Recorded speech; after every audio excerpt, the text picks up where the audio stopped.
ఉన్నటువంటి మన ఆంధ్రప్రదేశ్ రాష్ట్ర గౌరవ ముఖ్యమంత్రి వర్యులు వారి యొక్క అనుమతితో నేతన్న వెంకట్రావు గారు వారి యొక్క అనుభవాలను పంచుకోవాలని అనుకుంటూ ఉన్నారు. Sir please. అందరికీ నమస్కారం అండి. ఈ వేదిక మీద ఉన్న పెద్దలకు అందరికి కూడా నా నమస్కారాలు. నా పేరు వెంకట్రావు. నేను జాండ్రపేట నుంచి వచ్చాను. నేను చేనేత కార్మికుడిని. అలాగే ఈ కూటమి ప్రభుత్వం వచ్చిన తర్వాత నేను సంవత్సరంలో 5 పథకాలు లబ్ధి పొందానండి. అందులో ముందుగా తల్లికి వందనం. నాకు 2 బిడ్డలు. 2 బిడ్డలకు కూడా నాకు తల్లికి వందనం పడ్డాది. నాకు చాలా సంతోషంగా ఉంది. 2వ పథకం చేనేత కార్యక్రమం దృష్టిలో పెట్టుకుని 200 యూనిట్లు ఉచితంగా ఇవ్వడం జరిగింది. 3 దబ్బాలు నేను ఎప్పుడు కూడా 600 కట్టేవాడిని. ఇప్పుడు కూడా 3 నెలల బట్టి కూడా రూపాయి నేను కట్టలేదు. బాగా నచ్చింది. అందులో లేడీస్కి ఇంట్లో గ్యాస్ బండ ఉపయోగపడేది. సంవత్సరానికి 3 బండలండి. 3 బండలు కూడా నాకు ఫ్రీగా వచ్చేయి. ఇంకోటి 4వ పథకం ఏంటంటే ఫ్రీ బస్సు, లేడీస్కి ఫ్రీ బస్సు. అది నాకు చాలా బాగా నచ్చింది. మా అత్తవారిది శ్రీకాకుళం అండి. శ్రీకాకుళం వెళ్ళాలంటే నాకు 5,000 అయ్యేది. కానీ ఇప్పుడు నా 2 బిడ్డలకి నా భార్యకి ఫ్రీ బస్సు అండి. నాకు 1000 రూపాయలతో నేను వెళ్ళి వచ్చేస్తున్నాను. 5వ పథకం కింద చేనేతలది 25,000. ఇవాళ ఆల్రెడీ బటన్ నొక్కారు. నాకు ఆల్రెడీ కూడా పడిపోయింది. సంవత్సరానికి నాకు 80,000 పొందినందుకుగా నేను చాలా ఆనందపడుతున్నాను. అందు గురించనే ఎప్పటికీ ఎమ్మాడికి కూడా ఎప్పటికి కూడా మన నారా చంద్రబాబు నాయుడు గారే సీఎంగా రావాలని నేను కోరి ప్రార్థిస్తూ సెలవు తీసుకుంటున్నాను. ధన్యవాదములండి.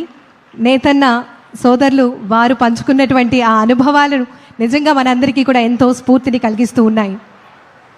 చేనేత సాంప్రదాయానికి సాంకేతికతతో సరికొత్త దిశను చూపిస్తూ ఆంధ్రప్రదేశ్ చేనేత సంస్కృతి వైభవాన్ని ప్రపంచానికి చాటి చెబుతూ చేనేత పరిరక్షణ, నేతన్నల సంక్షేమమే ధ్యేయంగా కృషి చేస్తున్న మన ఆంధ్రప్రదేశ్ రాష్ట్ర గౌరవ ముఖ్యమంత్రి వర్యులు గౌరవనీయులు శ్రీ నారా చంద్రబాబు నాయుడు గారిని 12వ జాతీయ చేనేత దినోత్సవాన్ని పురస్కరించుకొని వారి యొక్క అమూల్యమైనటువంటి సందేశాన్ని అందించవలసిందిగా మీ అందరి కరతాళ ధ్వనుల మధ్య వారికి సాదర స్వాగతం సుస్వాగతం తెలియజేస్తూ ఆహ్వానాన్ని తెలియజేస్తున్నాం.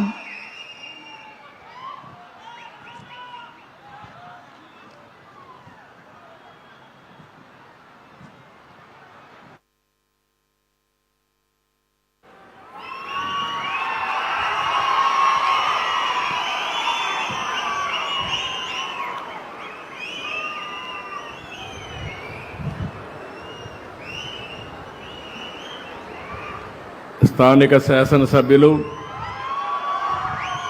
గౌరవనీయులు శ్రీ మాల్కొండయ్య యాదవ్ గారు, గౌరవ పార్లమెంట్ సభ్యులు కృష్ణప్రసాద్ గారు, సహచర మంత్రివర్గ సభ్యురాలు సబిత గారు, గొట్టిపాటి రవికుమార్ గారు, అనగాని సత్యప్రసాద్ గారు, జిల్లా కలెక్టర్ వినోద్ కుమార్ గారు, ప్రిన్సిపల్ సెక్రటరీ గౌరవనీయులు ఆర్పి సిసోడియా గారు, నా పక్కనే కూర్చున్నటువంటి ఇద్దరు మీరు చూస్తే, ఒకటి ఇప్పుడే మాట్లాడారు వెంకట్రావు గారు, రెండోది సుమలత గారు. వీరిద్దరూ కూడా ఈరోజు కార్యక్రమానికి లబ్ధిదారులు. ఈరోజు నేను చీరాలకు ఎప్పుడొచ్చినా మిమ్మల్ని చూస్తే నాకెంతో ఆనందం. ఎప్పుడూ అభిమానిస్తూనే ఉంటారు. అలాంటి చీరాలకు ఈరోజు రావడం నా అదృష్టంగా నేను భావిస్తున్నా. నా ఆత్మ బంధువులు మీ ద్వారా ఒక పవిత్రమైన కార్యక్రమానికి నాంది పలికాం. అదే మీరు చూస్తే